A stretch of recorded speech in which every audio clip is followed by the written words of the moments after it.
was asked if what I said was possible. Ron is one of the creators of extreme programming, or XP, which is the root of many of the standard practices of software development today.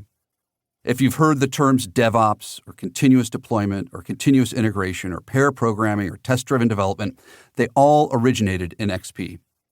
When skeptics wrote to him and asked him what he took away from the book, this was his reply.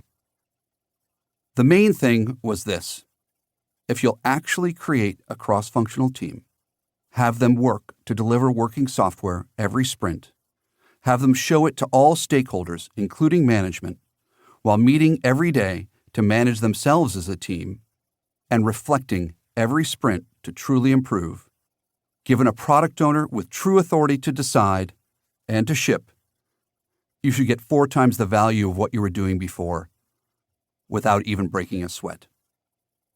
The only thing I wish is that they'd named it twice the value in half the time. While we can debate phrasing, the message is the same. Scrum works. Twice the work in half the time is easy to achieve. But you have to really do it.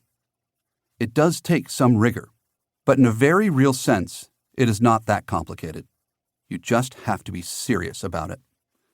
In this new edition, we have updated and expanded every chapter.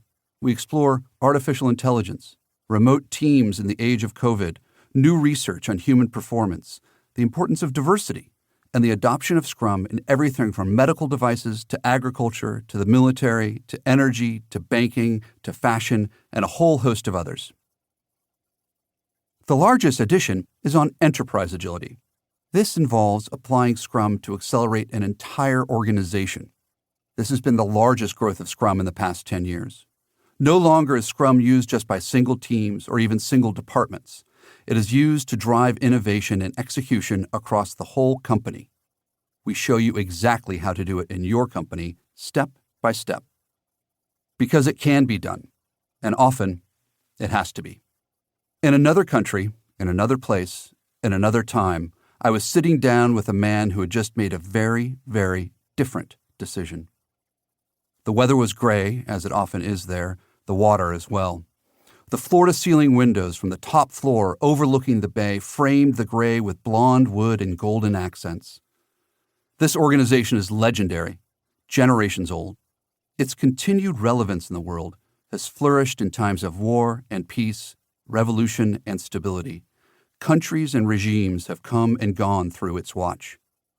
The day before, the leader of this group, tens of thousands strong, had just made an announcement. The entire enterprise would change. It would use Scrum at a scale rarely seen. I'd told him the stories before. We'd talked. I'd used the whole change or die line and all the many examples. But to be honest, I hadn't expected he'd do what he did. This was not a small step. It would also not be an easy one. He'd set his organization on a path that would take years to implement fully. So I asked him why.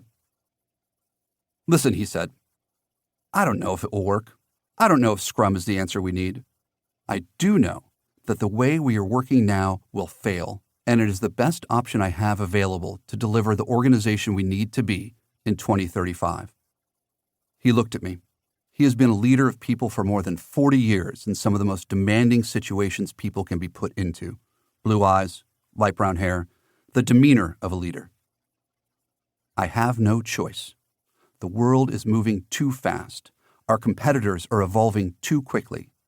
If we don't change now, we will lose. We have to change, he paused. Or die. That's why.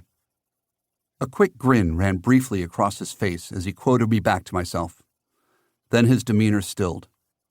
He had looked into the future and not liked what he saw.